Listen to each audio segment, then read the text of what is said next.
খবরে দেখলাম পশ্চিমবাংলার মুর্শিদাবাদ জেলার বহরমপুরে একটি বেসরকারি হসপিটালে প্রায় 2.5 বছর ধরে একটি নার্স ডিউটি করছিলেন।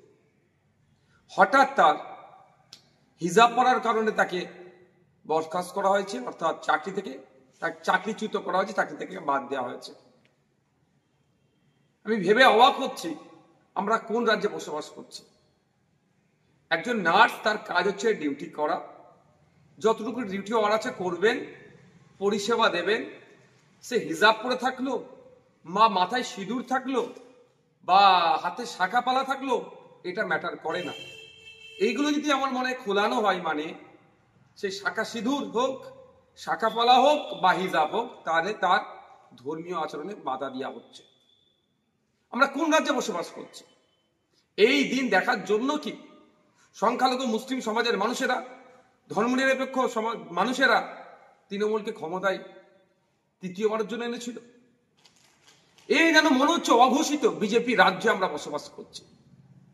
কখনো ওয়াকফ আন্দোলন করতে গেলে আটকানো হচ্ছে, কখনো তিলোত্তমার বিচার ঠিকঠাক বিচার চাইতে গেলে মিথ্যা মামলা দেওয়া হচ্ছে। হাসখালিতে আমার বোনটা এখনো বিচার পেল না। একের পর এক 26,000 চাকরি বাতিল হচ্ছে দুর্নীতির জন্য। ঠিক উত্তরপ্রদেশও চাকরি দুর্নীতি বাতিল হয়েছে।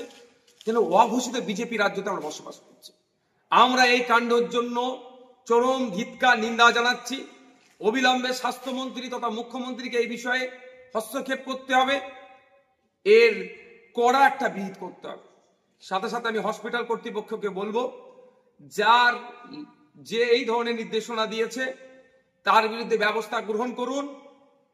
অবিলম্বে এই ধরনের অবাঞ্ছিত মন্তব্য, অসংসদীয় মন্তব্য, অসাংবিধানিক মন্তব্যকে আপনারা প্রত্যাহার করুন।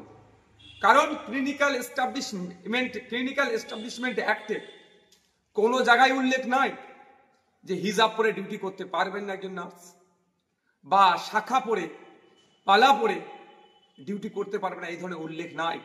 তাহলে আপনারা কে? ক্লিনিক্যাল এস্টাবলিশমেন্ট অ্যাক্টকে আপনারা ভায়োলেট করছেন, ফান্ডামেন্টাল রাইটসকে আপনারা ভায়োলেট করছেন, ধর্মীয় স্বাধীনতা হস্তক্ষেপ করছেন। এগুলো মেনে নেওয়া যায় না। আর এটা নতুন নয়, এর আগে অধ্যাপিকাকে অপমানিত হতে হয়েছে।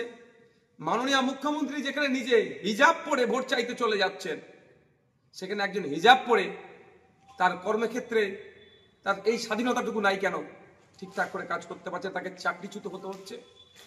এই অন্যায় মেনে নেওয়া যাবে না।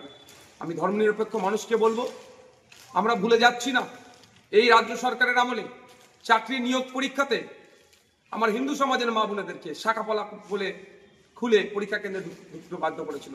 নওশাদ সিদ্দিকী তখনও প্রতিবাদ করেছে। এখন মুসলিম সমাজের একটি মহিলাকে হিজাব পরার জন্য চাকরিচ্যুত করেছে, তার জন্য প্রতিবাদ করছে।